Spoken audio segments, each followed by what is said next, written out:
Buenos días a todos y a todas. Como decía el secretario Marcelo Ebrard, el anuncio de estas inversiones se da en el contexto de la nueva política de fomento industrial y de innovación en salud del Plan México que está impulsando nuestra presidenta en conjunto con la Secretaría de Economía. Yo quisiera resaltar el tipo de estas inversiones. Todas ellas son con algo original para el país. Por ejemplo, escucharán ustedes el desarrollo de cómo aprovechar el plasma para convertirlo en fabricación de albúmina, de inmunoglobulinas, de factores de coagulación, y todo eso lo que significa es que es la primera planta que hay en Latinoamérica al respecto y es la sexta planta a nivel mundial. Otra de las cosas que escucharán es la producción de lo que nosotros llamamos API, que son las sustancias que se emplean para poder fabricar los productos medicinales en México. Y junto con eso, pues otras que verán dentro de unos momentos.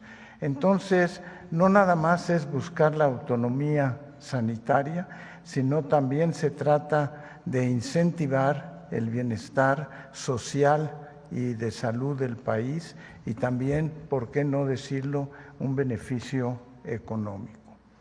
Estas 4 empresas son ejemplos de inversión que buscamos para expandir nuestras capacidades, para fomentar la investigación, la innovación y el desarrollo de biotecnología avanzada en México, y estamos explorando otras empresas que desarrollarán también productos muy necesarios para evitar la dependencia del país en inversiones que se tienen que importar de otros países. También quisiera agradecer el hecho de que la COFEPRIS ha ido renovándose en forma importante y a cada una de las empresas, ellos les podrán manifestar, los ha ido acompañando para tratar de que todos los trámites necesarios puedan ser hechos en forma expedita, de tal manera que se pueda aterrizar ese tipo de inversiones. Y terminaría diciendo que todas ellas están haciendo investigación en salud en México y eso va de acuerdo con el Plan México de la presidenta Sheinbaum de que desarrollemos una mayor capacidad en investigación y desarrollo de productos originales en México. Así es que, pues, agradecerle a las empresas que nos acompañan el día de hoy y agradecerle a la presidenta por la confianza. Gracias. ¿Quién va primero? Adelante.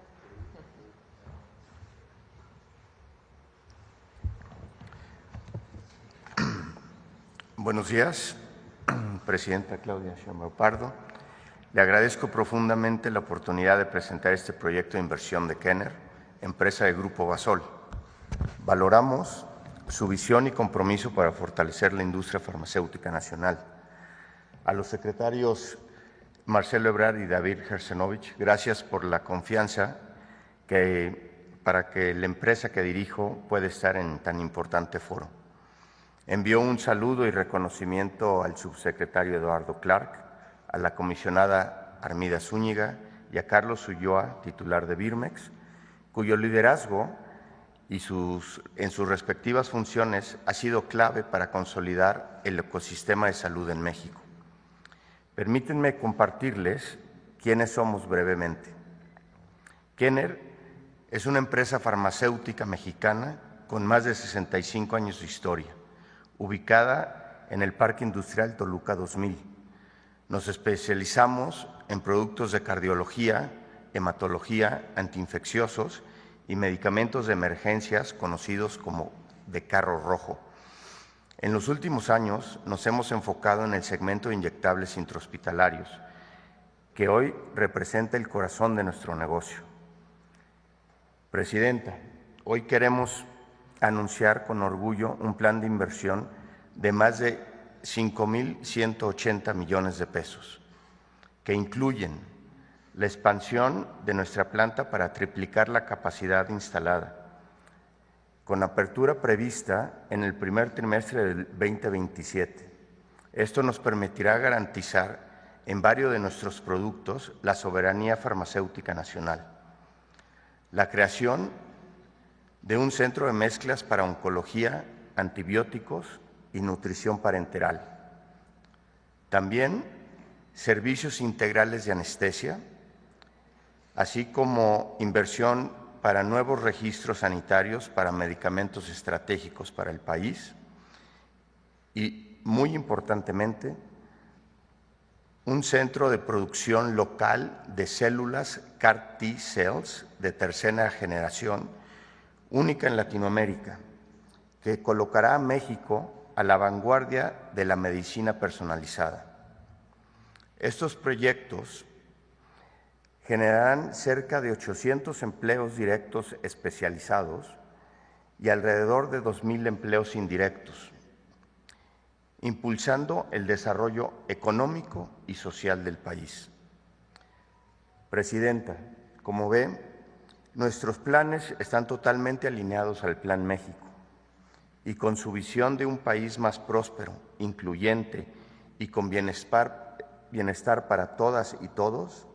Hoy, más que nunca, la soberanía farmacéutica es fundamental para reducir la dependencia del exterior en el abasto de medicamentos críticos. México tiene una oportunidad histórica para poder fortalecer sus capacidades productivas, atender su mercado interno y consolidarse como una plataforma de exportación confiable para toda América. Con visión, decisión y colaboración entre el sector público y privado, estamos seguros de que México puede convertirse en una potencia farmacéutica regional. Por eso, Presidenta, nos honra invitarle desde ahora a que nos acompañe en febrero de 2027 para inaugurar la planta de medicamentos estériles inyectables más moderna y productiva del país. Una instalación de clase mundial, símbolo del compromiso de la industria nacional con la salud, la innovación y el futuro de México. Muchas gracias por su atención. Muchas gracias.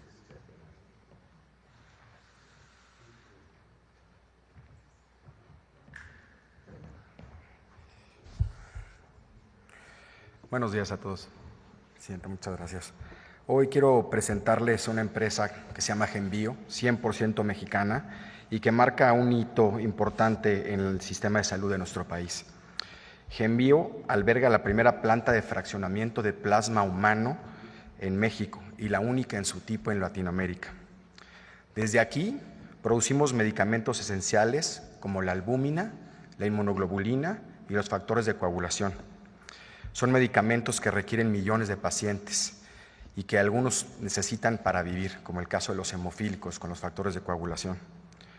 Lo más importante es que estos medicamentos se elaboran a partir del plasma humano captado mayormente en instituciones públicas y privadas del país, de tal manera que se puede alinear el perfil genético del paciente mexicano, con esto garantizando la seguridad y eficacia de los productos. Genbio no es solo una biofarmacéutica, es un paso decisivo a la autosuficiencia nacional de productos hemoderivados. Hemos pasado décadas dependiendo de estos productos importados, no más. Estamos generando empleos altamente especializados, con talento mexicano y operando a los más altos estándares de calidad. De esta manera, México se consolida como líder regional en biotecnología, salud y una visión clara de la soberanía sanitaria. Este proyecto representa inversiones de salud muy relevantes en los últimos años.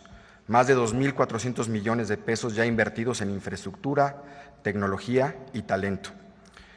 Y una expansión que conjunto de Grupo Basol por 1,600 millones de pesos adicionales que nos permitirá aumentar nuestra capacidad para cubrir aún más el mercado nacional. Quiero agradecer profundamente al secretario de Salud, al secretario de Economía, a la Química Armida de la COFEPRIS, ya que sin ellos su confianza y su visión han sido fundamentales para este logro muy especial.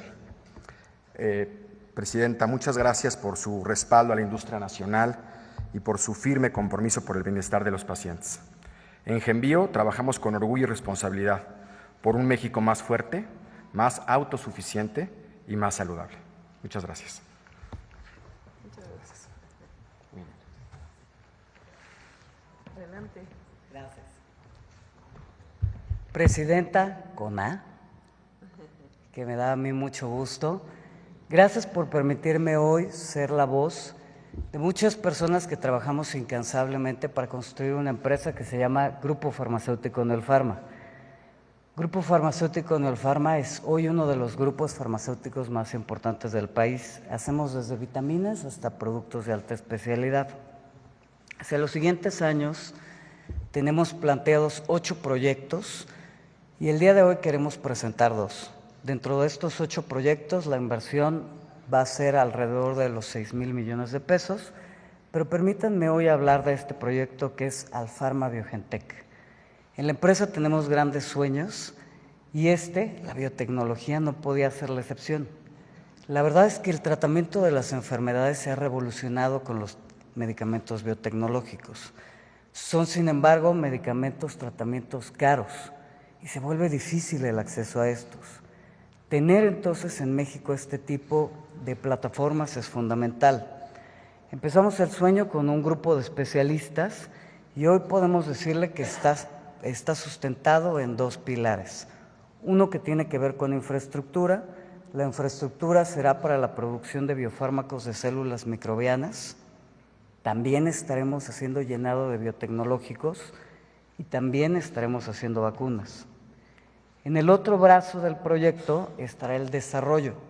Al día de hoy, en esta primera fase, que es de la que les hablamos, tenemos ya 4 desarrollos de biogenéricos, uno de ellos con CECIS en Baja California y el otro que se está realizando también con ayuda de la CEPTE en la Ciudad de México. Pero no solo eso, creemos en la innovación. México no solo debe recibir innovación, sino realizarla. Estamos con universidades públicas haciendo 2 proyectos, uno de un innovador biotecnológico y el otro una vacuna. De igual modo, estamos en conversaciones con prestigiosas empresas en el mundo que nos habrán de transferir en los siguientes años biotecnología y también vacunas. Sabemos que es complejo el tener un entorno de biotecnológicos en el país, pero nos adscribimos al Plan México, creemos que sí se puede y esta empresa mexicana va a hacerlo y este es solo el inicio del proyecto. Tiene usted, Presidenta, en la Secretaría de Salud y la de Economía grandes equipos. Nos han arropado y por eso nos permiten soñar. Gracias.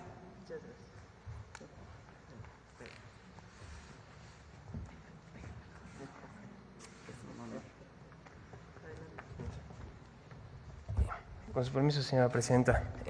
Buenos días. Para Neolsim es también un orgullo poder estar aquí presentes anunciando la inversión de 500 millones de pesos para la expansión de nuestro proyecto de fabricación de materias primas. Como ya se comentó, estos insumos forman parte de los medicamentos que consumimos los mexicanos y en México actualmente tenemos un alto déficit. Alrededor del 90% de los insumos de farmacoquímicos se importan de fuera del país. Y estamos nosotros apostando por incrementar esta producción local, nacional, para poder así tener mayor control de la cadena de suministro, bajar costos y asegurar la disponibilidad de los medicamentos. Nosotros tenemos ahorita una planta en el oriente del Estado de México, en Ecatepec, en donde se está invirtiendo en el desarrollo de moléculas y estamos haciendo una expansión importante en Jiutepec, Morelos, para poder echar a andar una nueva planta que cuente con capacidades de producción de fármacos de alta potencia, hormonales, y bueno, estos proyectos no pueden ir solos. Estamos trabajando de la mano instituciones multilaterales internacionales, de también fundaciones, ONGs, para poder asegurar una reubicación de estas producciones a México. Estamos muy orgullosos de poder anunciar que con esto vamos a tener mayor seguridad en nuestro abasto y poder así garantizar una mejor entrega de nuestros productos.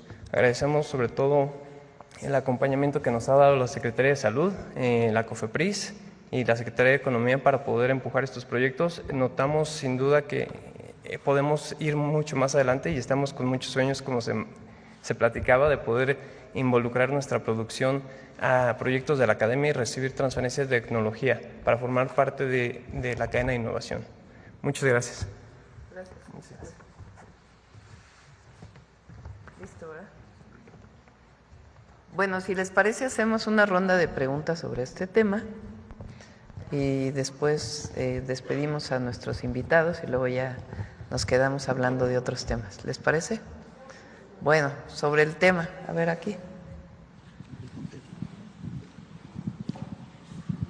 Buenos días, Presidenta. Eduardo Esquivel Ancona, Domo de Cristal. Lo primero que les quería preguntar, si tienen contemplado también inversión extranjera en estos laboratorios, porque qué bueno que son empresas mexicanas que están invirtiendo, pero yo creo que haría falta más oferta de otras empresas y pues la tecnología, sobre todo en Asia, tienen mucho, la India y China los tienen acaparado la producción, sobre todo de materias primas para los laboratorios. Entonces, esa sería mi pregunta. Sí, a lo mejor, David, ¿quieres platicar? Sí, se me pasó a hacer el comentario. Estas no son las únicas empresas. Lo que es importante es cómo la industria farmacéutica nacional va a apoyar el Plan México, pero también estamos contemplando inversiones de laboratorios fuera de México que participarán. En fechas próximas vamos a estar informando de que en vez de que se produzcan en el extranjero, se produzcan en México.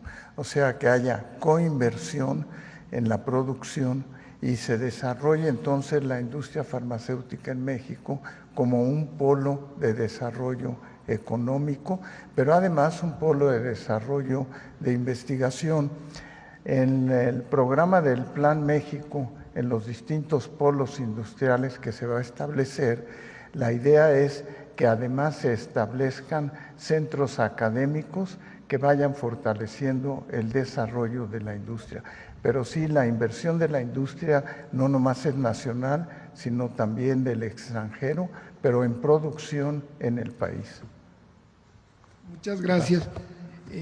En una segunda, sobre este tema del Plan México, hace unos días el Senado de los Estados Unidos aprobó el plan fiscal de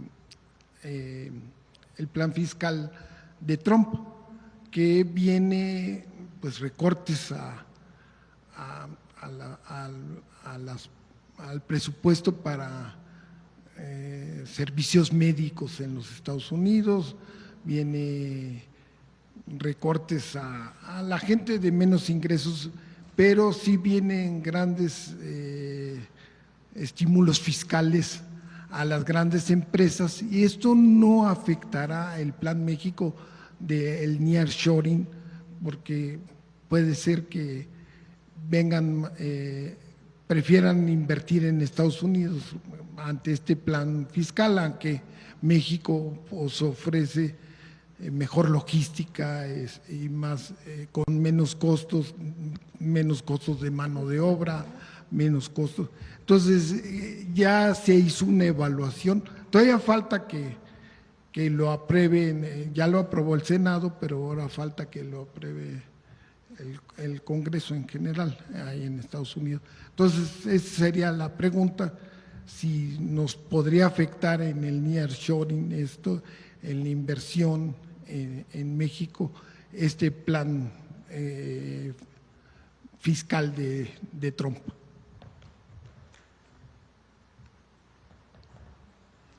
Con su permiso, presidente. Bueno, yo diría dos cosas brevemente sobre esa posibilidad. Primero, bueno, pues muy pronto, pero vamos, como tú bien dices, hay que irlo evaluando cómo se va a aplicar. Pero la idea principal que planteas es, La reducción de costos fiscales a las ganancias en Estados Unidos implica que las empresas se relocalicen en ese país. Yo te diría, pues, en el ámbito contable podría ser, pero aquí lo que importa es la producción. Es decir, cuál es tu costo en términos de productividad relativa entre un país y el otro. Entonces, México tiene una serie de ventajas muy importantes en ese tenor, para que podamos ser competitivos por nuestra productividad, nuestra cercanía y una serie de ventajas logísticas que tenemos muy relevantes. Es decir, tu costo de producción no va a variar. Entonces, quizá contablemente sí aproveches para presentar tus estados financieros de otra forma, etcétera, pero la producción somos muy competitivos. A eso hay que agregar otra cosa, brevemente. Estamos en un sistema, entrando en un sistema de desventajas comparativas, quiere decir, cada país va a tener que pagar algo distinto para entrar al mercado de Estados Unidos. Y si ves el acuerdo al que se llegó con Vietnam, México va a tener una ventaja de 6-1 en el costo de entrada al mercado de Estados Unidos. Entonces, este dato, ¿por qué es 6-1? Pues porque el promedio de lo que ayer se anunció significa que para los productos de Vietnam, que es un competidor nuestro, entrar al mercado de los Estados Unidos les va a costar algún porcentaje promedio entre 35 y 40%. Cuando a nosotros nos va a costar en un promedio 6%. Entonces, te puedes dar cuenta que pues hay una gran desventaja. Entonces, me parece que este sistema que se empieza a configurar, también hay que esperar a cómo termina, pero estoy tomando como base el acuerdo de ayer, porque es el primer acuerdo que se firma con un país con el que Estados Unidos tiene déficit. Se firmó con Inglaterra, pero Estados Unidos ahí tiene superávit. Ese es el primer país con el que tiene déficit. Entonces, 6-1. Por consiguiente, el balance al final es que nuestra ventaja se va a acentuar, es lo que estamos viendo. Por eso pienso que no nos va a afectar el paquete fiscal. Muchas gracias. Del tema, a ver, allá atrás. Ya voy. Gracias, Presidenta. Muy buenos días a todas, a todos, a todos. Liliana Noble de Pulso Saludable. Presidenta, como usted bien ha mencionado, cuando el sexenio del expresidente Felipe Calderón, hoy se conoce que se tomó esta mala decisión de eliminar el requisito de planta. En aquel entonces se dio a conocer este anuncio, recordarán los presentes, en la Conferencia Mundial del VIH. Ahí todos los presentes pensábamos que era lo mejor para el país. Hoy se sabe que no se tomó la mejor decisión. Y un ejemplo de ello, Presidenta, es que México siempre ha sido reconocido a nivel mundial por tener una excelencia en la cartilla nacional de vacunación. Ha obtenido premios nacionales e internacionales, sobre todo en Europa del Este, en donde los grupos antivacunas son muy fuertes. En ese sentido, yo quisiera preguntarle a algunos de los presentes si esta inversión que van a hacer en las plantas va a beneficiar en dos aspectos a México. Primero, se van a reducir los costos para nosotros, para los consumidores, y segundo, se va a exportar el producto, es decir, para que conozcan la calidad de lo que se está haciendo de México para el mundo. Esa sería la pregunta. Gracias. David, ¿quieres contestar o alguno de ustedes? David, adelante. Sí, a ver, no sé si escucharon entre líneas en la presentación que se hizo que todos estos laboratorios tienen el propósito de exportar sus productos. No nada más es suficiente tenerlo, sino que queremos también que se exporten hacia afuera. Tenemos el mercado latinoamericano, tenemos otros mercados que pueden ser susceptibles de poder ser exportados. Por ejemplo, en la planta de albúmina, pues es la sexta planta en el mundo para producir los hemoderivados, las inmunoglobulinas y los factores de coagulación. Entonces, sí, el propósito es no nada más producción nacional, sino también exportación. El segundo punto tiene que ver con el abastecimiento de medicamentos. O sea, lo que estamos revisando es el número de productos que tenemos que tener en la compra de medicamentos para hacer esta compra mucho más efectiva y tener un abasto asegurado. En la medida que se produzcan en México, no nada más de la industria nacional, sino también extranjera, en la medida que se produzcan en México, pues nos sirve para tener un acceso rápido y efectivo a los medicamentos. Un ejemplo de ello es lo que pasó en la temporada invernal pasada, en donde por primera vez la vacuna que se aplicó fue ya producida en México con todo el estándar internacional, con el apoyo de industria extranjera, pero producida en México, y se tuvo la posibilidad de vacunar a toda la población mexicana a tiempo para la influenza. Entonces, nomás que no quiero decir los próximos, pero la idea sí es que se produzcan en México y tengan entonces la disponibilidad de favorecer el abasto, pero con un componente muy importante, y es pensar siempre en innovación y en exportación. Para que podamos exportar tiene que tener un componente de innovación original que permita entonces su exportación. Gracias. Gracias, presidente. Con su permiso, presidenta, quizá ponerle un ejemplo para la pregunta que hace respecto a costos y acceso, que hemos venido trabajando con David ya hace tiempo. Las inmunoterapias a base de CAR T-cells, simplemente como no las producimos, se aplican muy poco y son inalcanzables los costos. Es una nueva metodología respecto al cáncer.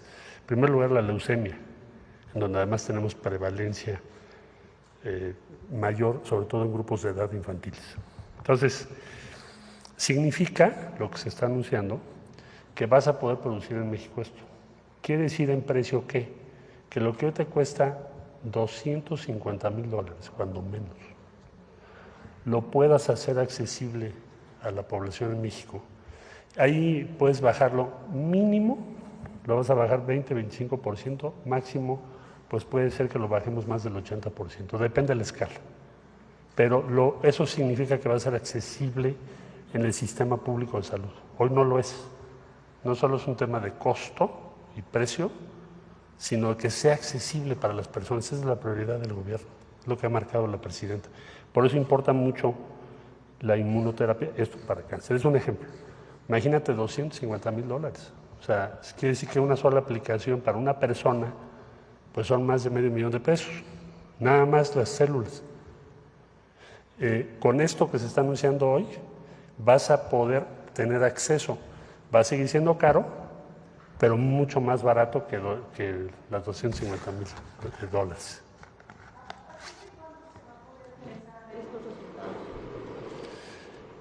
No sé si quieras tú fijar la empresa que va a hacer las cárceles, ¿qué plan tienen? Nosotros estamos trabajando con nutrición y el Instituto Politécnico Nacional, pero por lo que hace a la empresa, pues los dejo a que nos digan. Bueno, los diferentes proyectos de inversión, de hecho, empezaron a finales del mes pasado y hay, como ves en mi presentación, fueron varios proyectos. El de CAR T-cells, estamos en el acompañamiento con la COFEPRIS para poder también incluso regular esto a nivel país, porque hoy día no hay una regulación. Entonces, desde ahí se está trabajando, pero una vez que esté todo el marco que necesitamos, esto será relativamente rápido. En 6-9 meses deberíamos de poder estar sacando tratamientos una vez aprobado, digamos, los planos y cómo debe de funcionar el centro de producción de CAR T-cells. De nada.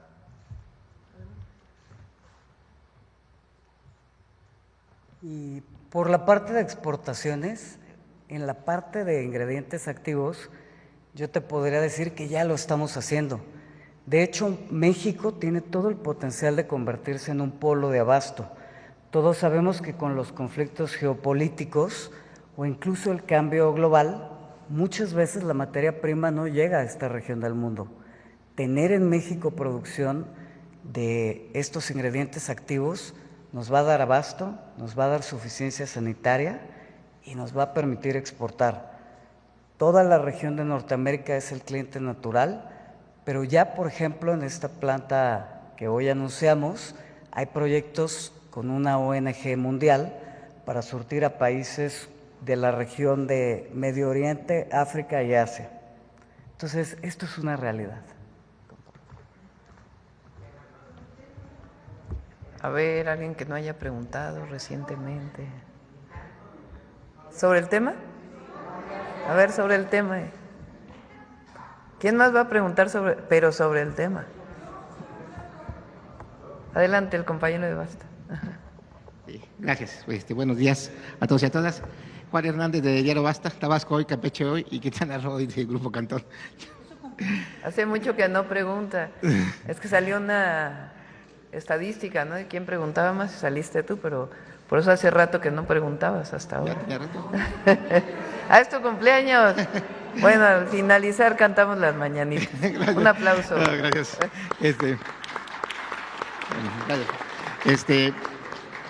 Bueno, uno de los objetivos principales del Plan México es precisamente llevar, no solamente atraer la inversión, sino llevar que esta inversión se vea reflejada, en este caso las comunidades, se vea reflejada en los estados. El día de ayer usted mencionaba, de lo que es el desarrollo ahí de lo que es la zona oriente del Estado de México. He estado viviendo aquí en algunas de las presentaciones que, va a ser en Chalco. Estamos también hablando también de Azcapotzalco en algunos puntos. Pero me gustaría preguntarle en específico a los de los laboratorios, ¿cómo van a trabajar para que se vea reflejado estas inversiones en el bienestar de estas zonas en donde ustedes van a invertir?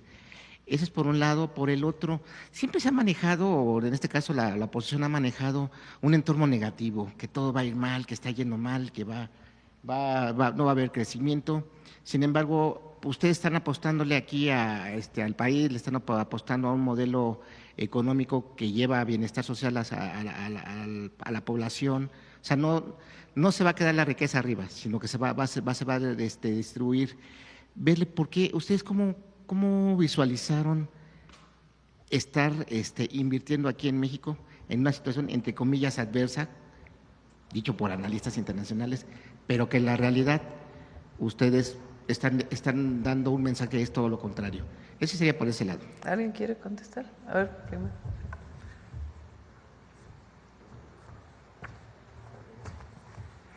Con respecto a materias primas, puedo decir que México no se encuentra en desventaja. Estudios hechos por el Banco Mundial ubican que las cadenas productivas a escala global están muy dispersas y no todos los países cuentan con la infraestructura necesaria. México se encuentra, de hecho, en una posición privilegiada. En el continente, por ejemplo, estamos arriba de, por ejemplo, Brasil en el número de productores de principios activos y pues tal vez nada más Brasil, Argentina y México tienen capacidades. Hay una muy larga tradición en el país de fabricación de estos farmacoquímicos y sin duda podemos exportar. Tenemos, de hecho, ya algunos de nuestros productos que exportamos van con el API que se hace en México. Entonces ya estamos en esa exportación. Dentro del tema de cómo impactar favorablemente a la comunidad, dentro del Grupo Neopharma tenemos una política de sostenibilidad que busca justamente cómo maximizar el impacto positivo de nuestras operaciones, minimizando el negativo. En estas plantas, por ejemplo, estamos invirtiendo en energía verde, fotovoltaica, para reducir nuestras emisiones. Estamos incorporando procesos de química verde. Estamos también vinculándonos con instituciones académicas para que sea un centro de trabajo para los químicos, biotecnólogos, biomédicos que se están formando en el país, que puedan venir a elaborar con nosotros, a transferir su conocimiento y madurar tecnologías. Estamos buscando también parte de nuestra responsabilidad social, hacer entornos respetuosos, equitativos, igualitarios, que busquen la integración de diferentes sectores de la población para poder así representar mejor a la comunidad. Y bueno, estamos haciendo mucho esfuerzo en la difusión de temas de salud mental, que es nuestro principal centro, porque creemos que es importante poder no solamente abastecer un medicamento, sino también ayudar a romper con los tabús y impulsar a una salud integral en el país. Entonces son proyectos que van ligados en la cadena de innovación, siendo un centro donde puede llegar la innovación para madurarse para tener ese impacto social de reducir costos, mejorar el abasto, pero también para poder generar espacios de trabajo seguros y respetuosos. Muchas gracias. Y finalmente, ¿cuánto estiman que va a crecer la industria farmacéutica pues a lo largo de este sexenio con el Plan México? Eso sería todo. Muchas gracias. Como bien mencionó la compañera hace un ratito,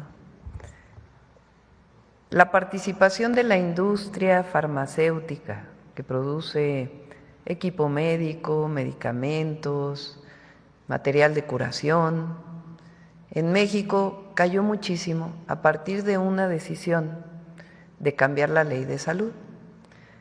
Esa decisión se toma en el sexenio de Calderón y es que ya no exista la necesidad de que el que le venda medicamentos al gobierno tenga una planta en México. Eso se quitó de la ley y entonces comenzó a caer la industria farmacéutica. Por una razón, pues se empezó a importar todo. ¿Qué pensamos nosotros y en qué consiste el Plan México? El Plan México quiere decir producir más en México, quiere decir hecho en México. Eso es el Plan México. Y tiene una estrategia para fortalecer distintos sectores en el país que nos permitan producir más en México, para el mercado interno y también para la exportación, aun cuando pues es distinto el 2025 de lo que fue el 2024 por la llegada del presidente Trump a los Estados Unidos, que tiene una política distinta de fortalecer también la producción en Estados Unidos de distintos insumos. Pero para nosotros es fundamental que se produzca más en México, en particular en la industria farmacéutica, por un tema también de soberanía. Lo decía el secretario de Economía, Marcelo Ebrard, cuando viene la pandemia, resulta que en México no se producía ni los cubrebocas, no se producían, bueno, no se producen todavía muchos de ellos, el hisopo para tomar la prueba que nos hicieron, pues yo creo que a todo México, para saber si teníamos COVID o no. Todo eso se importa. Entonces, ¿qué queremos? Pues en una situación de vulnerabilidad frente a una pandemia, frente a otra situación, pues no queremos estar dependiendo de un solo fabricante en el mundo, pues que tiene la competencia de todo el mundo para poder enviar sus exportaciones. Queremos que se fortalezca la producción nacional frente a situaciones de riesgo, pero también para el fortalecimiento de nuestra economía. Entonces, ¿cómo se fortalece la producción nacional? Pues uno tiene que ver con las compras nacionales.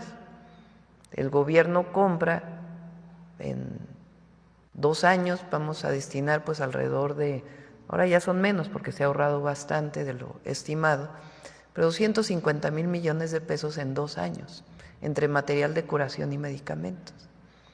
Pues no puede haber fuerza más importante que esa para que se compre principalmente a lo que se produce a nivel nacional. Ya no pusimos el requisito de planta, lo que pusimos es que en la siguiente licitación pues va a haber un puntaje que va a decir si lo fabricas en México pues vas a tener ventajas en la licitación o en la subasta inversa con la cual se compran los medicamentos. Esa es una parte. Pero la otra tiene que ver también, como bien lo decía el doctor Kersenovich, con la innovación. México tiene de los mejores científicos a nivel internacional en temas de medicina. Están todos los institutos nacionales de salud con los mejores investigadores, investigadoras, no solo de México, sino del mundo. Está el Instituto Mexicano del Seguro Social, que hace muchísima investigación. Están incluso las propias industrias farmacéuticas nacionales que hacen investigación privada. Está la Facultad de Medicina de la UNAM, están las facultades de medicinas de muchas universidades públicas. Es decir, hay muchísimos investigadores a nivel nacional, químicos, biólogos, bioquímicos, ingenieros, biotecnólogos y médicos y médicas que hacen mucha investigación. Entonces, lo que queremos también es que haya innovación en México. Para eso, pues tiene que mejorarse la COFEPRIS y muchos otros temas. Y que esa innovación que se haga en México, pues permita los mejores medicamentos para las y los mexicanos y también pues para exportarlos a otros lados del mundo. Entonces sí queremos que la industria farmacéutica de empresarios nacionales y empresas extranjeras que quieran invertir en México pues se convierta en uno de los ejes de desarrollo de nuestro país. Pues es difícil estimar qué porcentaje del PIB, pero sí va a representar un porcentaje importante, pero además recientemente leí que ya nosotros siempre hemos dicho que el PIB no solo es el único indicador de medición del desarrollo, son muchos otros indicadores.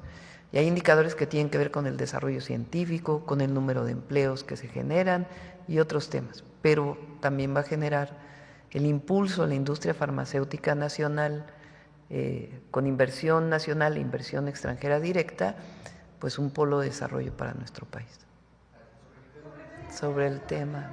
A ver aquí sobre el tema. Buenos días, Shaila Rosagel, corresponsal del Grupo Gili, El Imparcial de Sonora, La Crónica de Mexicali y Frontera de Tijuana. Traigo temas que tienen que ver con salud, aprovechando que está el secretario. Presidenta, bueno, sobre la apertura de la frontera al ganado mexicano, preguntarle si tiene más o menos cuándo se podría abrir el punto de Nogales, y sobre este tema del gusano barrenador, preguntar si se conoce hasta ahorita cuántos casos van en humanos. Yo revisé, creo que la semana anterior, en la semana epidemiológica, iban 23 casos en humanos. No sé si nos puedan dar el dato ya más actual.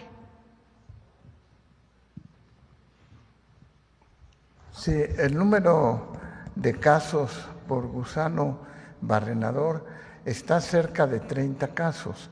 Sin embargo, y lo he mencionado aquí en la mañanera, ninguno de esos casos es mortal. Todos lo que requieren es un lavado quirúrgico para sacar las larvas. El problema con el gusano barrenador es un problema fundamentalmente de tener una herida, no cuidar la herida y que se contamine, que llegue la mosca y deposite sus huevecitos, se convierten en larvas y después se caen y desaparecen.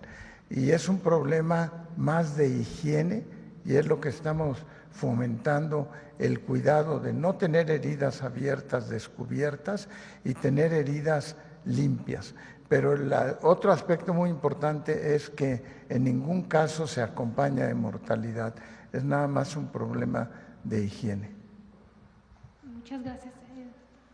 Sobre el punto de apertura del Nogales. Si quieren, invitamos al secretario de SADER para que pueda platicarles cómo ha estado la negociación con Estados Unidos, cuándo se va a poner la productora de insectos o de mosquitos, no sé cómo se diga. Moscas, son moscas, no son moscas, perdón, moscas. La mosca. De insectos, vamos a dejarla así. En México, cómo se va a instalar. Si quieren, ya damos una mañanera para explicar todo ello. Muchas gracias, Presidenta. En un segundo tema, Presidenta, el 6 de agosto se cumplen 11 años del derrame de metales pesados de la mina Buenavista del Cobre en el río Sonora. Preguntarle cómo van los trabajos con la empresa para que se resuelva el problema del río, y en el tema de salud, si tienen contabilizados a los habitantes del río Sonora con problemas de salud derivados de esta contaminación generada en aquel entonces, y qué enfermedades se han detectado en los habitantes de ahí del río Sonora. Preguntarle si la empresa será a cargo de los afectados en salud con alguna indemnización o seguimiento. También te lo voy a dejar para otra mañanera, porque estamos trabajando en ello. Es un equipo de trabajo que está hablando con la empresa, pero también con las comunidades. Lo coordina la Secretaría de Gobernación, está la Secretaría de Medio Ambiente, por supuesto, está Conagua, está Trabajo y está, por supuesto, el gobernador de Sonora. Entonces ya pronto espero poder informar qué vamos a hacer para beneficio de Sonora, particularmente de la afectación que hubo, y en cuanto participa la empresa, que tiene que participar. Y en materia de salud, ¿nos podría dar algunos datos el secretario? También ese día informamos, ¿te parece? Bueno, muchas gracias. Ya por último, en un tercer punto, Baja California registró una menor inversión en el sector maquilador, de acuerdo con datos de la Secretaría de Economía. Según explican empresarios, es parte del impacto de las medidas de Estados Unidos en la economía de esta región, que depende pues de la interacción con el país vecino. Preguntarles si hay algún plan para impulsar o compensar desde la Federación a las entidades que, como Baja California, han visto un menor dinamismo en su economía. El impacto de los aranceles, y no solamente de los aranceles, sino del ambiente generado a partir de las nuevas medidas que toma Estados Unidos, pues ha tenido algunos impactos en México. Justamente el Plan México lo que busca en distintos sectores y distintas regiones de nuestro país, pues es compensar esas posibles pérdidas que se puedan generar por un momento de incertidumbre. De todas maneras, nosotros creemos, y lo platicamos mucho en el gabinete, que va a llegar un momento en que esto se asiente y continúe la producción para la exportación en Estados Unidos.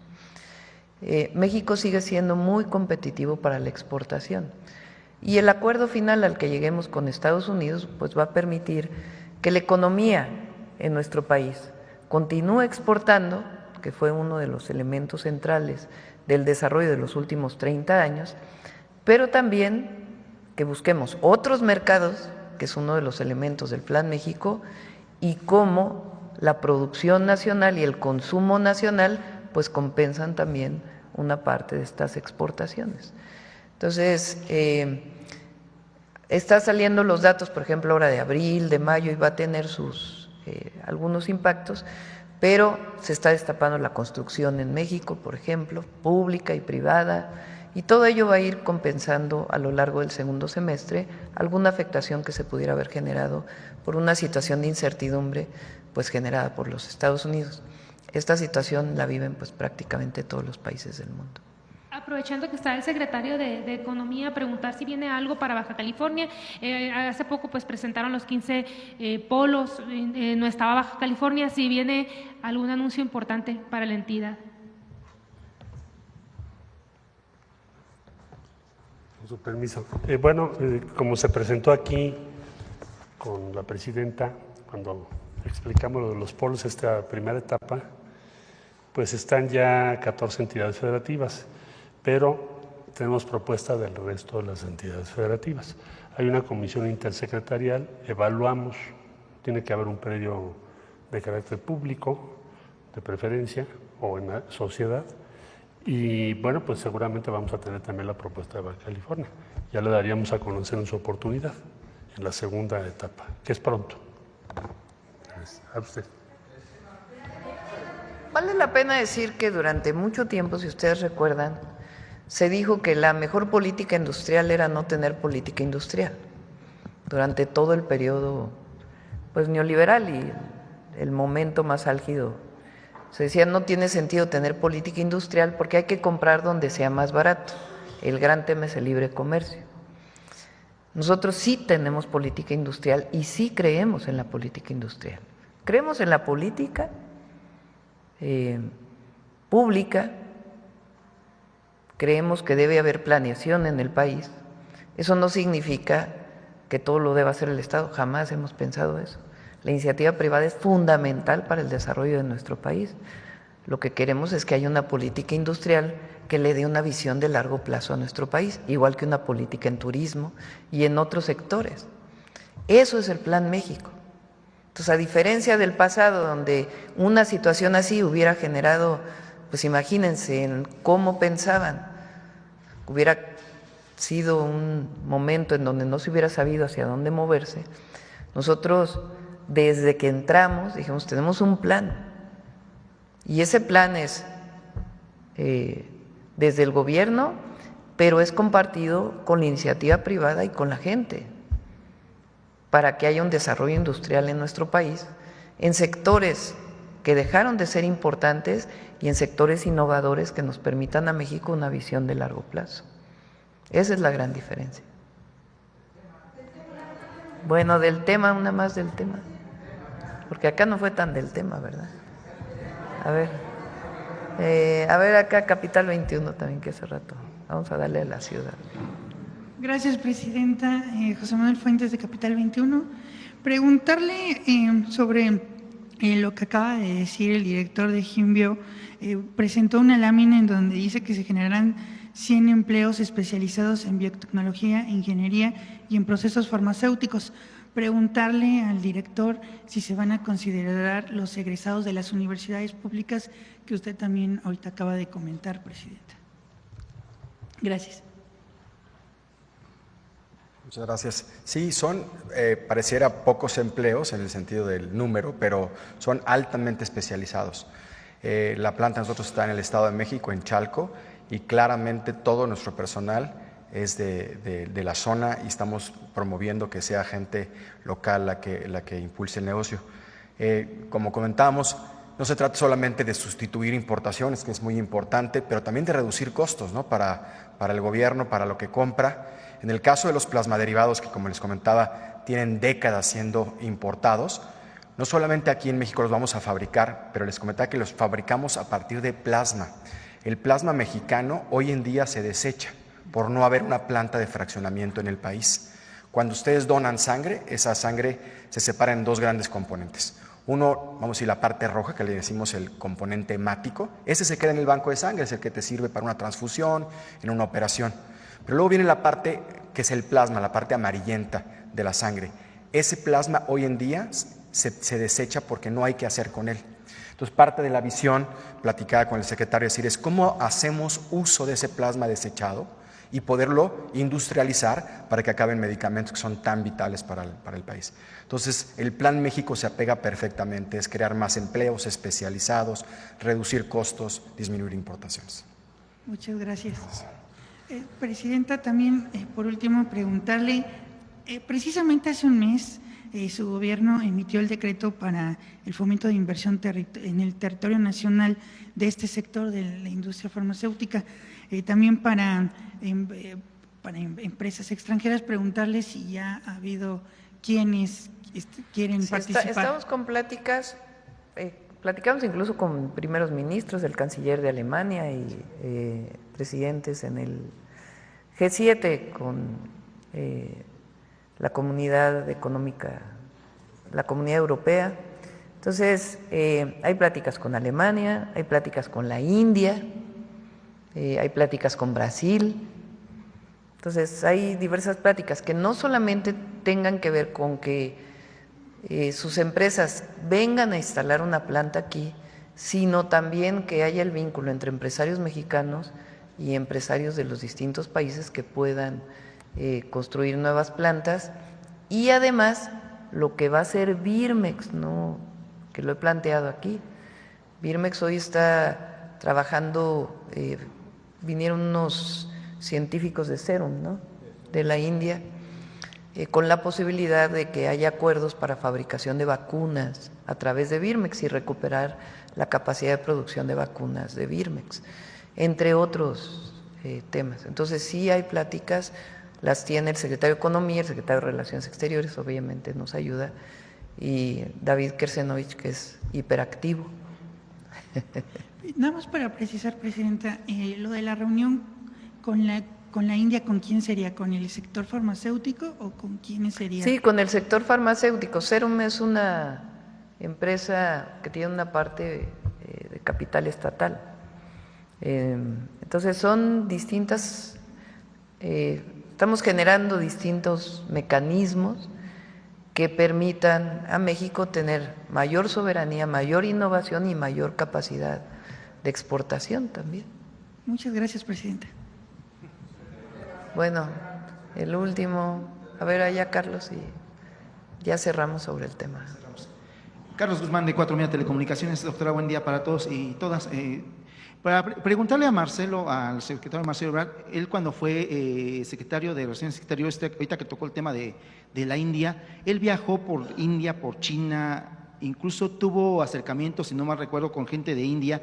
Es preguntarle, secretario, esto que se anuncia el día de hoy, ¿qué tanto cubre el requerimiento que se necesitaba de medicamentos altamente especializados en el tema obviamente oncológico, y me sorprende este dato que da el CEO de una de las farmacéuticas, que se tira el plasma.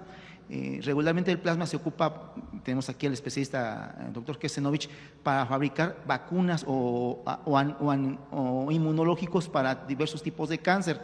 Es preguntarle al doctor Kesenovich qué tanto se podría avanzar para que se cubra el déficit de ese tipo de vacunas que son prácticamente hechas a la medida en institutos como el que dirigió allá en el sur de la Ciudad de México. Muchas gracias. Marcelo y luego David. Sí, con su permiso, Presidenta. Sí, en efecto, como mencionas, viajamos a la India, pues fuimos juntos, David y yo. ¿Por qué razón?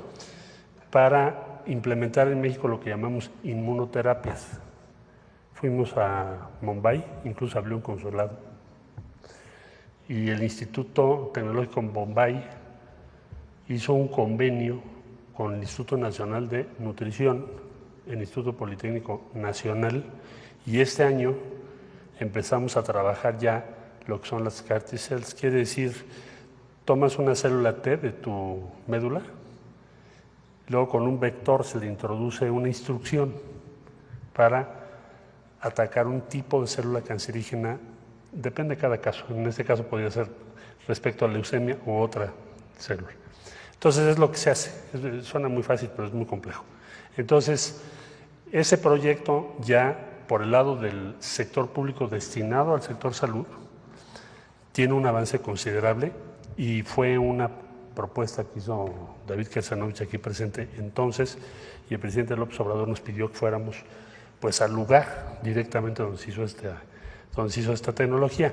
¿Qué es la diferencia? En Estados Unidos en aquel tiempo esta tecnología costaba entre $400 y $500,000, ha ido bajando un poco, pero en ese tiempo así era. Y en la India lo están ya aplicando con costos que están en torno a 30, quizá $35,000, imagínate la diferencia, para ponerlo en práctica en todo el sector público. Por eso está trabajando nutrición, el Instituto Nacional de Nutrición y el Instituto Politécnico Nacional. Por otro lado, por el lado privado ya les presentaron también la propuesta. Entonces, este año en México lo vamos a empezar a hacer, y ese fue el viaje que se hizo, que tú mencionas.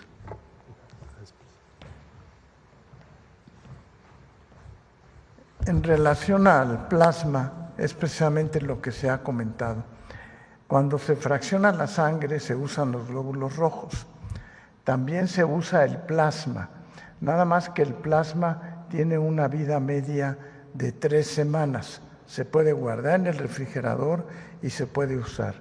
Todo aquello que viene después de 3 semanas es lo que se desecha. En México nos cuesta alrededor de 150 millones de pesos desechar el plasma. Y precisamente esta planta lo que hace es que ese plasma que ya caducó en el sentido de poder ser transfundido a un paciente, no se deseche, sino que se utilice para preparar albúmina, inmunoglobulinas y factores de coagulación. No es fácil. Por eso les decía que hay 5 plantas a nivel mundial y no hay ninguna en Latinoamérica.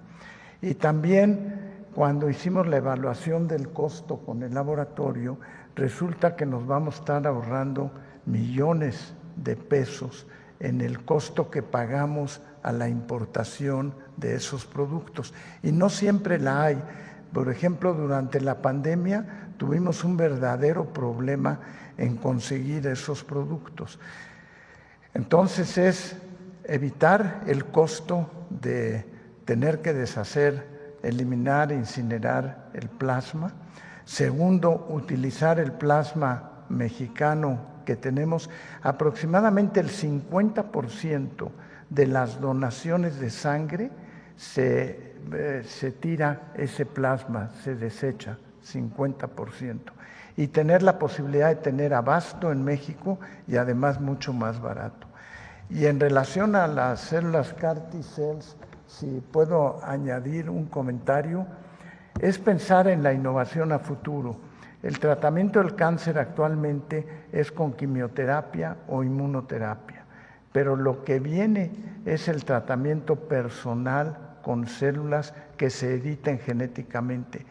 Estas CAR T-cells con una sola inyección, y es más costo-beneficio, una vez que están tratadas en el laboratorio y editadas genéticamente, se le ponen al paciente que con leucemia, fundamentalmente, y con eso basta para que se curen las personas en más del 50%. Entonces, ese es el aspecto muy importante, la innovación que va a traer un beneficio, un costo-beneficio y mayor calidad y seguridad. Gracias. Ya nos vamos a quedar con este tema toda la mañanera. Está muy interesante.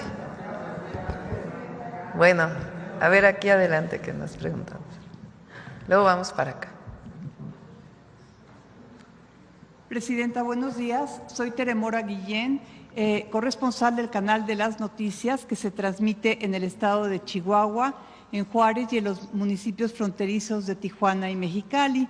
Presidenta, quiero preguntarle, el gobierno federal intervendrá en el caso del hallazgo el pasado 26 de junio de 383 cuerpos en el crematorio Plenitud, ubicado en la colonia Granjas Polo Gamboa, en las afueras de Ciudad Juárez, Chihuahua, y habrá nuevas acciones para supervisar a este tipo de negocios. Sí, es un caso especial. Yo pediría ahí que lo informara el Gabinete de Seguridad. Lo atiende la Fiscalía del Estado de Chihuahua y para mayor información esperamos al Gabinete de Seguridad, porque se difundió un tema, en realidad tenía que ver con otros temas también.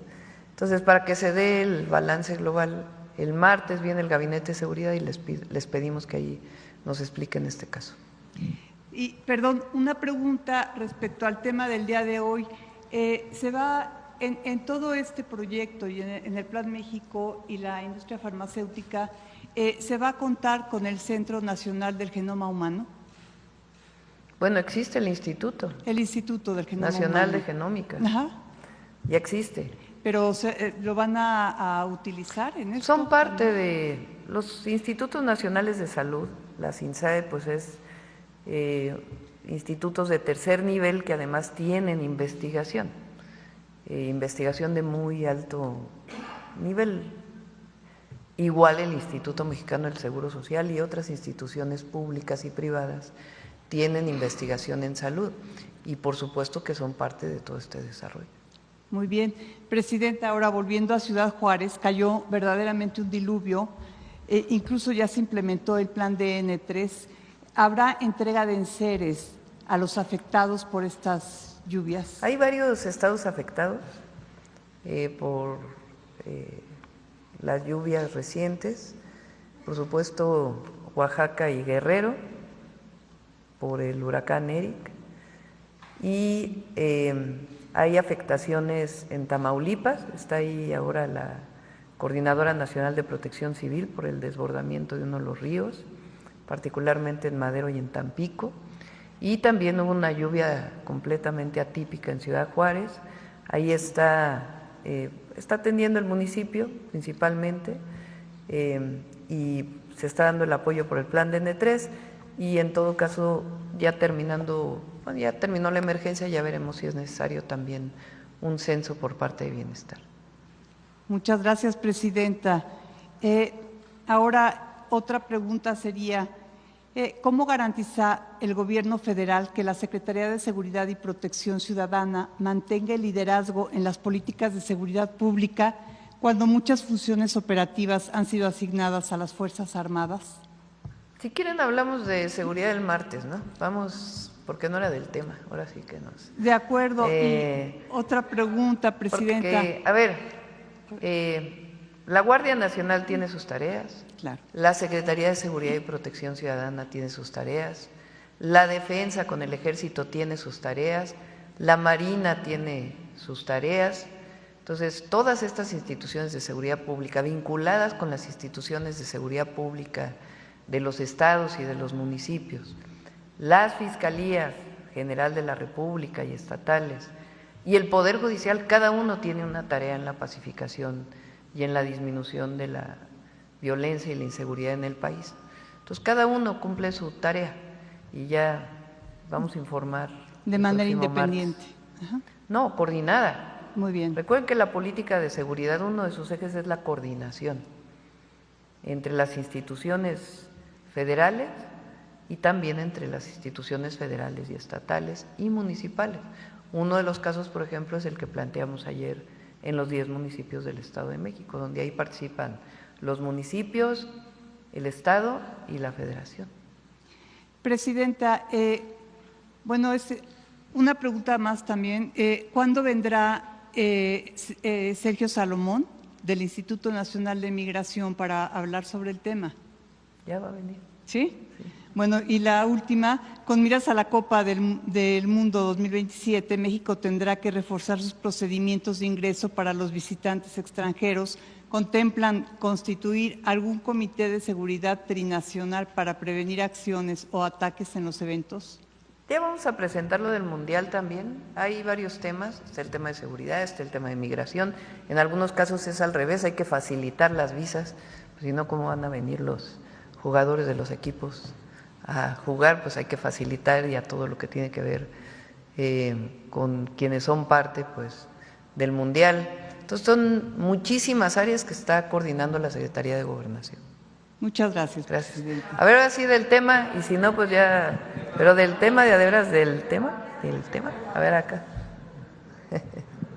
Presidenta, qué gusto saludarla. Ramón Ramírez Gutiérrez, de Noticieros El Reloj.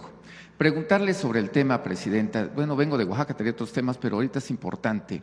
La situación de salud en México principalmente pasa por nuestra alimentación, diabetes, obesidad, hipertensión. Preguntarle qué tanto de esta inversión se va a destinar a investigación sobre nuevos medicamentos, nuevas aplicaciones, sobre este tema en específico que es la obesidad, la hipertensión y sobre todo la diabetes.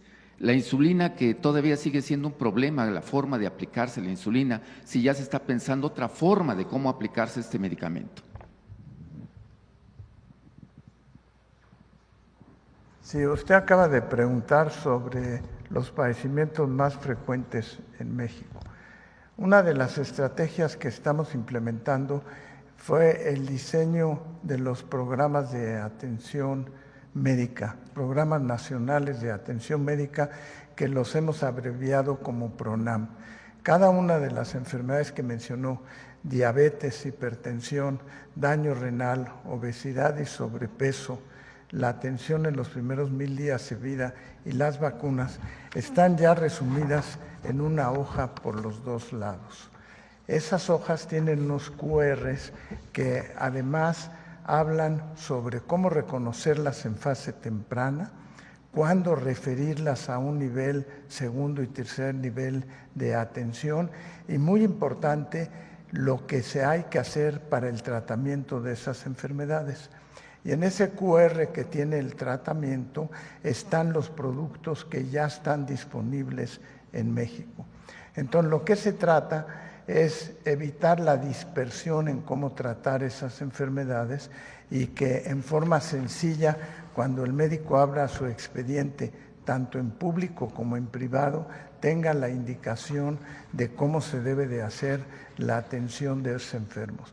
Los enfermos están llegando tarde, generalmente llegan cuando tienen ya las complicaciones. Hemos mencionado, por ejemplo, que 50% de la población no sabe que tiene hipertensión arterial. Si se mide la presión arterial una vez al año y la detecta en fase temprana, eso va a bajar la frecuencia de lo que quiere decir enfermedades cardíacas. Y en las guías de tratamiento viene claramente señalado, no es lo mismo tratar a un diabético en los primeros 5 años de evolución que no tiene las complicaciones del pie diabético o las cataratas, viene muy ejemplificado, no ejemplificado, señalado cómo se debe de tratar, en qué momento debe de empezar a recibir insulina o no. Porque como está en muchas veces, el médico tiene el criterio de poder decidir sí o no el empleo, pero con estos protocolos de atención queda claro cuándo debe de recibir la insulina. ¿Qué tipo de insulina es la que debe de recibir? También quede señalado. Queda señalado, por ejemplo, en estos protocolos, y aquí lo hemos presentado, cuando un niño o una niña hay que detectarle tempranamente su leucemia. La leucemia en países muy avanzados tiene 80% de posibilidades de curarse. Nosotros andamos alrededor del 60%. ¿Por qué? Porque llegan tarde. Entonces, es a través de esos protocolos nacionales de atención médica que estamos incidiendo y estamos preparando actualmente todos los que tienen que ver con los padecimientos neoplásicos, precisamente también para atenderlos. Sí, y otro muy importante es el programa de salud casa por casa, que está orientado fundamentalmente a las personas de 60 o más años de edad y además a las personas que viven con alguna discapacidad. Esas personas difícilmente van a ir a la atención médica con la pertinencia en que tienen que ir a la atención. En el programa Salud Casa por Casa, la Presidenta y el Bienestar han contratado alrededor de 20,000 médicos, enfermeras y enfermeros que van a ir a visitar a esas personas con la frecuencia que se requiere, entre 1 y 3 meses la visita. Pero además, la misma enfermera o enfermero que visitó a una persona va a ser la que se va a encargar de seguir visitando a esa persona. De esa manera, también vamos a detectar personas sanas, personas que por primera vez tengan un síntoma para tratarla y además a las personas que no puedan ir a su atención hospitalaria, llevarles sus medicinas para que tengan un buen apego al tratamiento y un centro telefónico para que cuando hagan la visita en la casa, si necesitan hablar a un médico, habrá un grupo de médicos dispuestos a contestar y poder entonces indicarle a la enfermera qué medicamento requiere esa persona o si tiene que ir a un centro hospitalario. Y las enfermeras podrán extender la receta también. Y también pues el programa de salud que existe en los niños de que no coman alimentos chatarra y azúcar para evitar después que cuando lleguen a la adolescencia o a la edad adulta tengan las enfermedades. Entonces es un manejo comprensivo y holístico que esperemos que doble la curva de las enfermedades crónicas en los años por venir. En otra pregunta, Presidenta, una situación delicada de salud pública en uno de los municipios del Estado de México. Le estoy hablando del municipio de Acolman, precisamente en la agencia que se llama Santa Catarina. Resulta que esta comunidad que vivían 800, 500 personas, ahora tiene el desarrollo inmobiliario de muchas empresas, por ejemplo, Misión San Agustín, Privada Santa Catarina, Desarrollo Jabre, Sadasi, entre otras. Llegaron a vivir en la parte alta, cerca de 5,000 nuevas familias. Esto colapsó el sistema de drenaje de Santa Catarina. Ahorita el agua sale por las alcantarillas, ha contaminado la escuela primaria, jardines de niños, la casa del adulto mayor, incluso el pozo de agua se encuentra en riesgo de poder ser contaminado. El municipio dice que tiene planeado dentro de 1 mes y medio y la medida inmediata que dio fueron costales a las afueras de las instituciones públicas. Esta situación podría intervenir con agua para atender esto que se puede convertir en un problema grave de salud pública en este municipio y en esta agencia de Santa Catarina, Presidenta. Lo revisamos con gusto. Bueno, y ya por último, la obligación, en Oaxaca estamos de fiesta, es la Guelaguetza, saber si usted va a asistir a la fiesta máxima de identidad de los oaxaqueños. Un cariño, abrazo y orgullo al pueblo de Oaxaca, al gobernador también, le enviamos saludos. Bueno, ¿es sobre el tema o no? Bueno, entonces pedimos, ¿aquí es sobre el tema? No. Bueno, vamos a despedir a nuestros invitados, invitadas y ya hablamos de otros temas, si les parece. Sí, muchas gracias. Nos tomamos una foto aquí. Venga.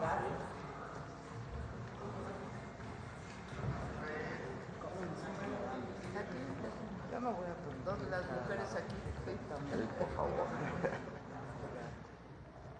Véanse más para acá.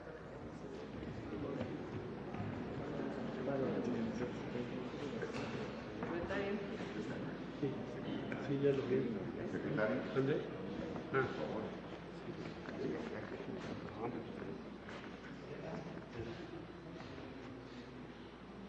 Ah.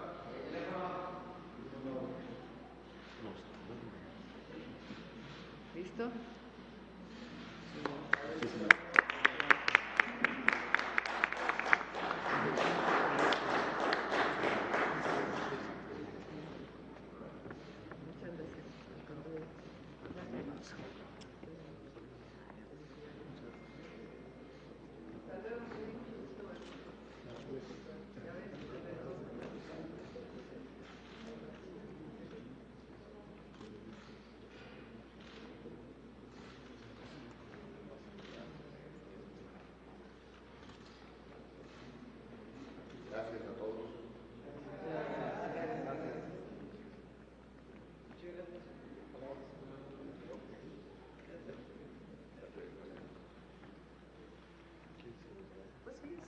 ¿Se quieren quedar?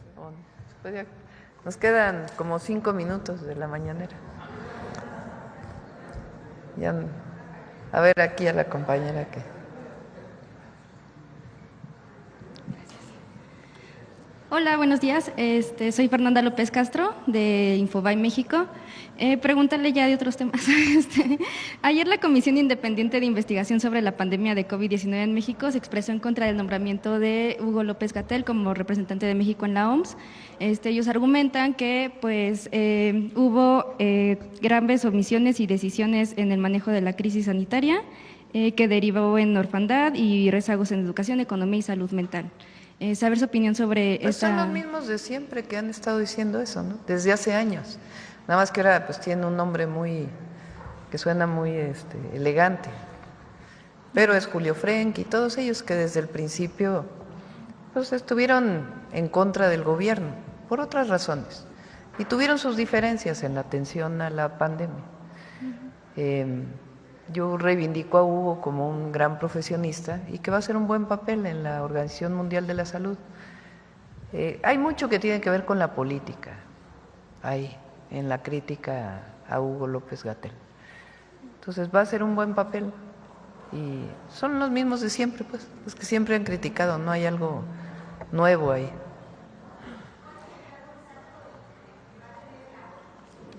¿Cómo se llama? Tú sabes, Marcelo, exactamente. No es la representación de México ante la OMS, sino son las representaciones que tiene México en Ginebra a distintas instituciones y ahí está a la Organización Mundial de la Salud.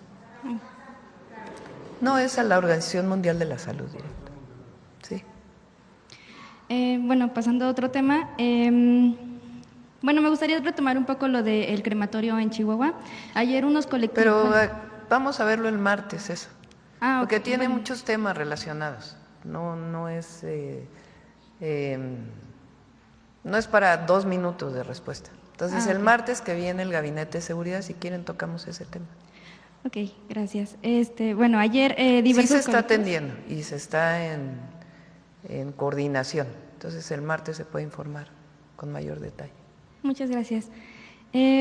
Bueno, entonces, ayer diversos colectivos de familiares de personas desaparecidas protestaron en la Cámara de Diputados en contra de diversas reformas que ya se han aprobado en esta materia y pues incluso la que incluye la CURP con datos biométricos. Ellos han dicho, se han referido a este paquete de leyes como la ley espía y pues argumentan que puede poner en riesgo a ellos durante su labor de investigación.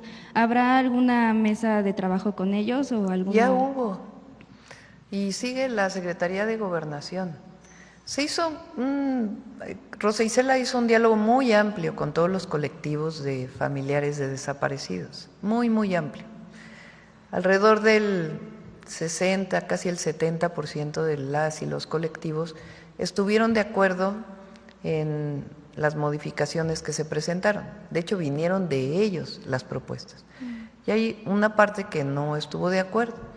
Entonces, de todas maneras, pues se envió la propuesta y se sigue dialogando, porque tenemos que avanzar. Nosotros nos tomamos muy en serio el tema de los desaparecidos.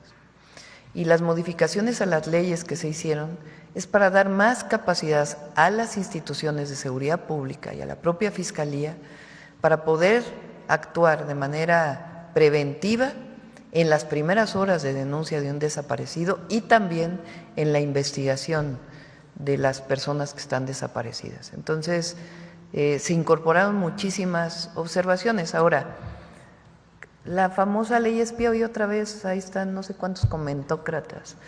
No, es la ley de seguridad y apoyo a la población, así debería llamarse. No tiene nada que ver con el espionaje. A ver, ¿por qué no ponemos otra vez los artículos de la ley y luego el Código Penal y la Constitución? Porque es falso, de toda falsedad, que haya en esas leyes alguna capacidad que le den al Estado mexicano fuera de la Constitución para vigilar a las personas. Falso de toda falsedad. Que es un tema político, de criticar al gobierno, no importa qué ley hubiéramos puesto, no importa el contenido de la ley. Hay algunos personajes que todo va a ser en contra nuestra, todo. El problema es que dicen mentiras, por eso tenemos nuestra sección del detector de mentiras. Por eso ahora la ley habla del derecho de las audiencias, o sea, el derecho del pueblo a la información.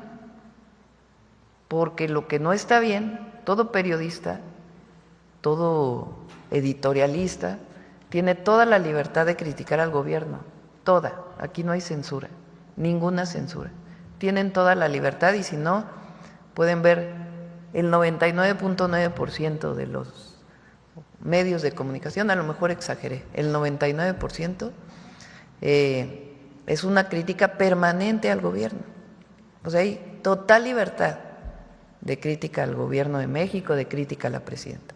¿Qué decimos nosotros? Solo que no mientan. Pueden tener diferencias, pero decir mentiras pues va contra el derecho a la información. ¿Lo vamos a prohibir? No. Es solamente la capacidad que tiene un ciudadano o una ciudadana de decir, oye, yo tengo derecho a la información. Tú vas a tener un ombudsman de derecho de las audiencias que va a definir si en efecto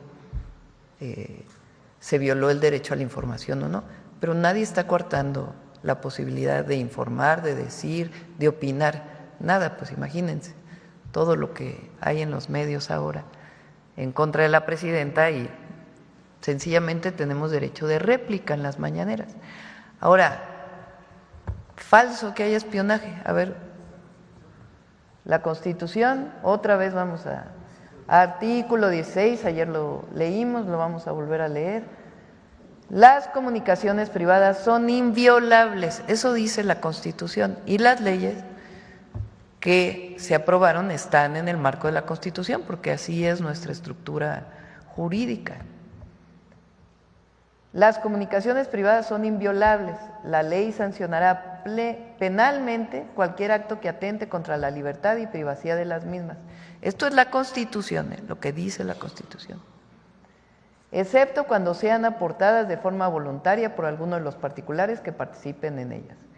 El juez, voy a decir él y la jueza, el juez valorará el alcance de estas siempre y cuando contengan información relacionada con la comisión de un delito. En ningún caso se admitirán comunicaciones que violen el deber de confidencialidad que establezca la ley. Vamos a las leyes.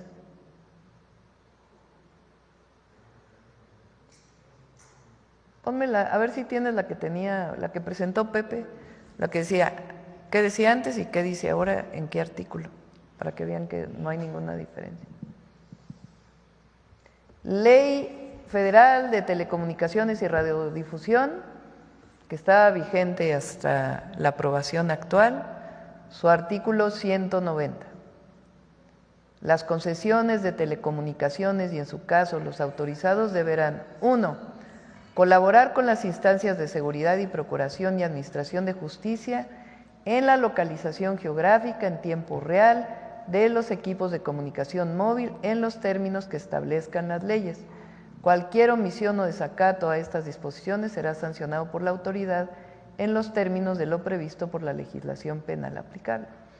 Bajo la Constitución, pues esto solamente se puede a partir de una orden de un juez. Eso ya lo decía la ley. ¿Qué dice ahora? Artículo 183, cambió porque hay nuevas cosas.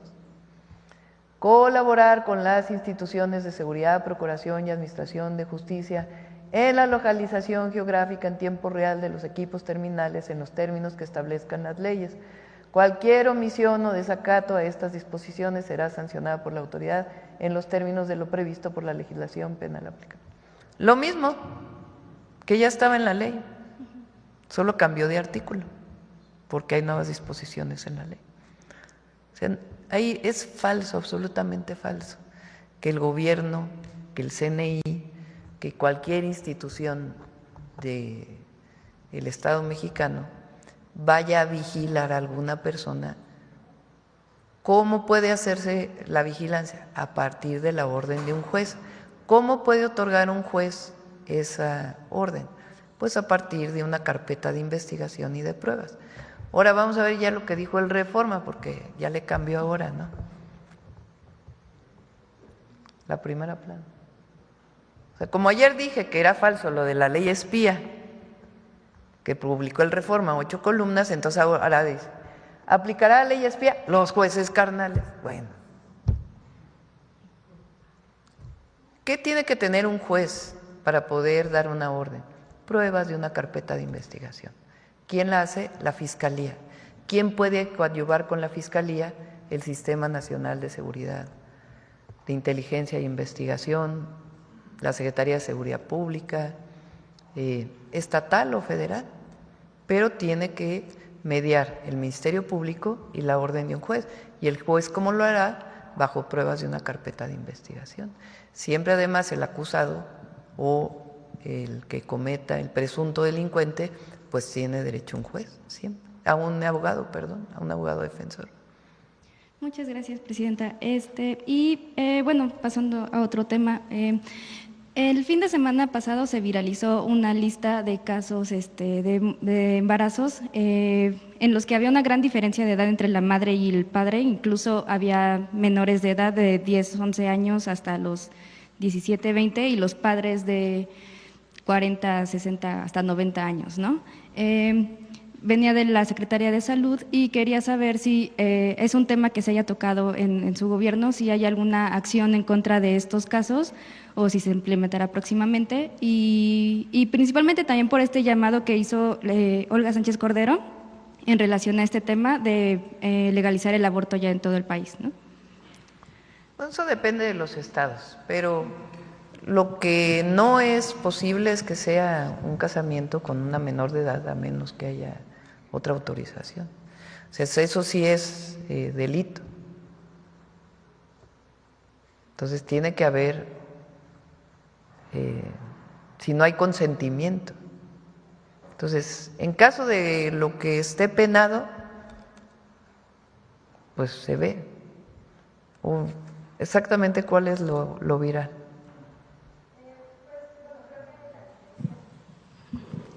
Sí, bueno, que la mayoría de los casos eran menores de edad, pero bueno, infantiles, no eran embarazos infantiles. Y pues sí, o sea, yo... La ley protege a los menores de edad, siempre. Pero en el caso, no sé, o tú, David, ¿conoces este tema? De la diferencia de edad en un matrimonio. No, no tanto, bueno, principalmente como el matrimonio infantil. A ver, entonces, a ver, platíquenmelo bien para poder... Es embarazo infantil. Ajá. O sea, es una... Las mamás son de 10 años, son incluso de 10 años y sale que el papá del bebé es hasta, bueno, 60, 40 pues años. Eso sí hay que revisarlo y... Y en estos casos, son 30 casos. 30 casos. Claro que se tienen que investigar. Muchas gracias. A ver, vamos allá atrás.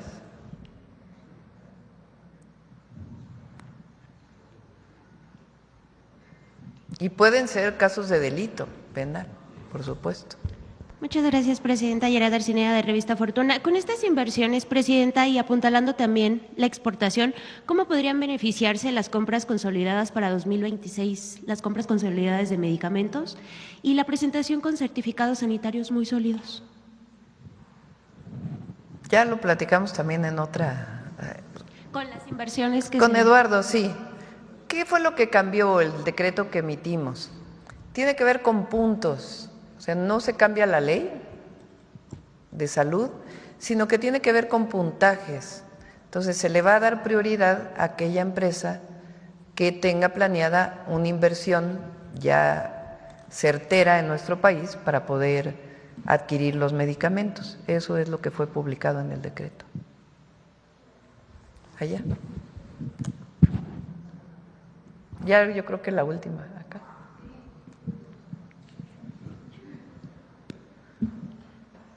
Muy buenos días, Presidenta. Armando Jefferson, de Publimetro México.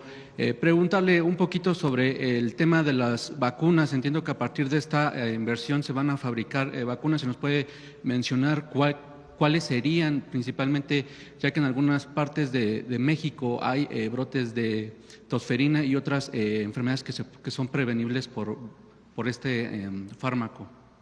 Sí. Actualmente tenemos disponibilidad de vacuna para tosferina y para sarampión. Lo importante es que la gente acuda a vacunarse. En sarampión, ayer tuvimos una reunión para expanderlo en 10 años en la edad de vacunación, ahora será hasta 49 años, y además expanderlo a los jornaleros migrantes, que también son un foco de transmisión. La producción de vacunas es todas las vacunas. La idea es que todas se puedan producir en México y actualmente tenemos suficiente vacuna para aplicar. La vacunación invernal va a empezar en el mes de octubre y ahí tendremos vacuna también para influenza y tendremos vacuna para COVID con técnicas de RNA para entonces. Entonces, el abasto de vacunas está garantizado y la meta que tenemos es que el 95% de la población quede protegida contra las distintas enfermedades. Y aprovechando que está en el micrófono, secretario, preguntarle…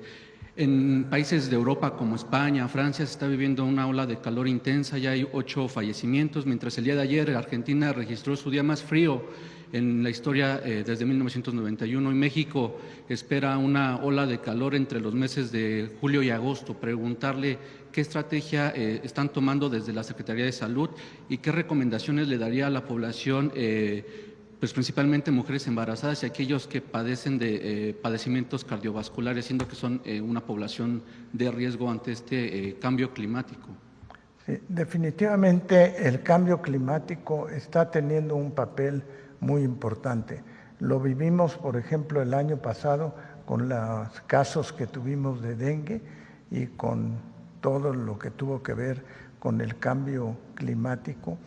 Y en la Dirección de Epidemiología tenemos un grupo dedicado específicamente a ver los efectos que puede tener el cambio climático para tratar de prevenir desde antes lo que sucede. No es lo mismo si es una onda de calor que si es una onda de frío. Por ejemplo, en la onda de calor lo más importante es, además de la protección de estar protegido contra el sol y el calor, tiene que ver con la rehidratación temprana de las personas y tendremos campañas y vigilancia epidemiológica. En el caso del frío también tiene que ver con distintas modalidades en donde tienen que ver lesiones cutáneas, etcétera, que hay que prevenir. Entonces, la contestación sería: la División de Epidemiología está tomando en cuenta eso y tratando de desarrollar medidas preventivas según sea el caso. En el caso de las lluvias y de las inundaciones, pues va más que nada a la prevención de lo que tiene que ser con infecciones del tracto gastrointestinal, en donde afortunadamente hasta el momento no se ha presentado ninguna de esas complicaciones en forma seria. Gracias. Y Presidenta, en otro tema, en temas más nacionales del país, pues el Estado de Nuevo León ha registrado un deceso en los crímenes, en su índice de criminalidad. En el primer semestre de 2024 registró cerca de 800 homicidios y en este primer semestre del 2025 pues se redujeron en casi la mitad. Preguntarle cómo ha sido la estrategia de seguridad con el gobernador Samuel García. Hay reducción en los homicidios prácticamente en todas las entidades de la República, con excepción de Sinaloa. Y estamos pues inclusive reforzando la estrategia para Sinaloa, que ya lo vamos a presentar también el martes. ¿En qué consiste la estrategia? Pues en los 4 ejes que hemos mencionado: atención a las causas, inteligencia e investigación, fortalecimiento de la Guardia Nacional y coordinación. Y en la coordinación, pues hay coordinación a nivel del Gabinete de Seguridad Federal con la Fiscalía y también coordinación con las entidades federativas. Y por último, su opinión sobre el tema de Estados Unidos, sobre el caso de Ovidio Guzmán. Es buena pregunta. A ver, voy a hacer preguntas sobre el caso. ¿Cómo nombró el gobierno de Estados Unidos a las organizaciones de la delincuencia organizada en México? ¿Qué ha dicho el gobierno de Estados Unidos con relación a organizaciones terroristas? ¿Y qué está haciendo?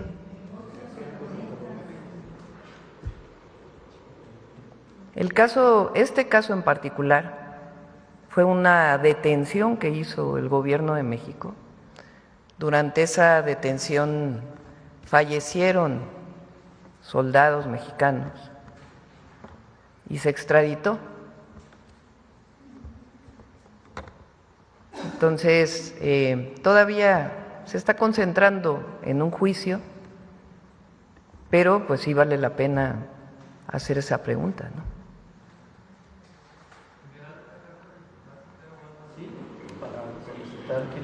No, pues es más bien en las pláticas, ¿no? Porque sí es importante. Y que quede claro, nosotros no defendemos a nadie, no se trata de eso. Porque hay que recordar el conflicto de Sinaloa, cómo surgió. Entonces, por eso es importante para nuestro país. Y nosotros, por supuesto que combatimos al crimen organizado, a la delincuencia organizada. Pero es un caso de extradición. Entonces, por lo menos deberían tener coordinación e información con la Fiscalía General de la República. ¿No? Bueno, o sea, ya se está llevando el juicio. Lo que nosotros planteamos, pues, es esta situación. Y los impactos que tuvo una detención como se dio en el caso de Sinaloa, que es uno de los estados que pues hoy tiene los mayores niveles de homicidios. Bueno, a ver, quiero que me quede con la duda, porque no vi la publicación del caso de este caso de los... ¿No son casamientos entonces? Ahora le voy a preguntar al equipo. ¿Quién lo difundió? Varios colectivos. Ajá. O sea, colectivos feministas difunden una lista que viene. ¿Y cuál es la fuente de la información? ¿La Secretaría de Salud Federal? Entonces la Secretaría Federal de Salud hace una publicación y los grupos feministas cuestionan por qué hay un embarazo infantil de una persona o de un presunto, el padre, digamos, que tiene una edad mucho mayor. Esa es la... No, pues tienen razón. Y son los 30 casos de mujeres de menos edad que tuvieron nacimientos en 2024. Tienen razón, hay que investigarlo. Entonces, Lo investigamos y mañana tocamos de nuevo el tema. Años y un papá de 65. Sí, pues tiene que Incluso investigarse, hay uno de 11 y un evidentemente. papá de 93 o 97 años. No, la verdad no tenía esta información, pero qué bueno que la planteas. Y lo planteamos tanto en la Secretaría de Salud como en el Gabinete de Seguridad. Y tienen razón los colectivos. Gracias. Gracias. Ya si quieren el día que toque salud, con gusto hablamos también de las vacunas. Bueno, cerramos porque ya son 9:21. A ver, la última aquí que no has preguntado. Está anunciando. Perdón. Gracias, Presidenta. Janet Galindo, de Grupo Transmedia.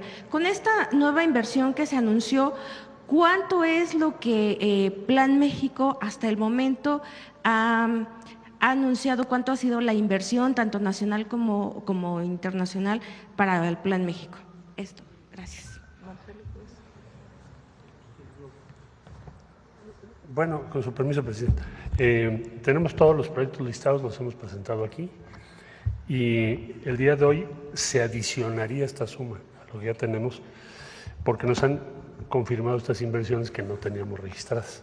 Es decir, el monto de hoy hay que sumárselo al que ya presentamos en una ocasión, que son en el sexenio más de 290,000 millones de dólares.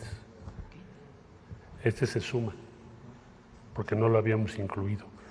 Pero como ya se lo confirmaron a Secretario de Salud, pues por eso el día de hoy lo vinieron a anunciar. Son buenas noticias. Muchísimas gracias. No me acuerdo. Janet Galindo, no sé si le dije. Mujeres en la historia. Ok. Gracias. Janet Galindo. Gracias, Presidenta. Mañana seguimos. Mañana te doy primero la palabra. ¿Perdón? Hoy en la tarde tenemos reunión con varios empresarios nacionales. Perdón. Hoy en la tarde tenemos reunión con varios empresarios nacionales de distintas empresas, entre otras cosas para hablar del Plan México.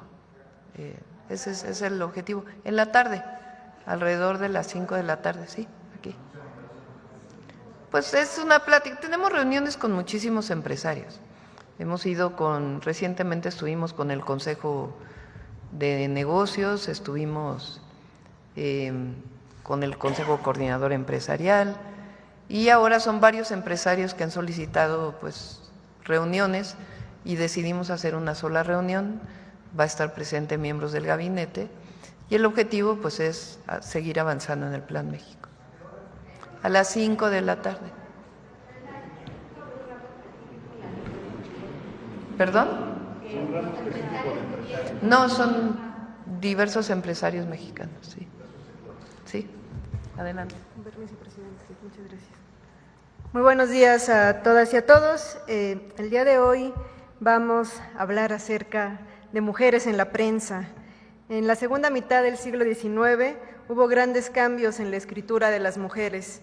El anonimato fue perdiendo terreno y dejaron de usarse los seudónimos. Así, las mujeres ya usaron sus nombres en un acto de posicionarse de manera clara y firme en el espacio público.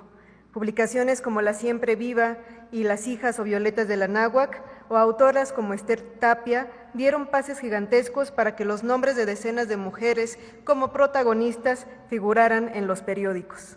Las mujeres habían conquistado así la tinta y el papel. Conozcamos a una de ellas que ayudó a consolidar la presencia de las mujeres ya no solamente en ellas, sino desde la escritura, en la prensa. Laureana Wright González fue una de las pensadoras y escritoras más influyentes de finales del siglo XIX en México.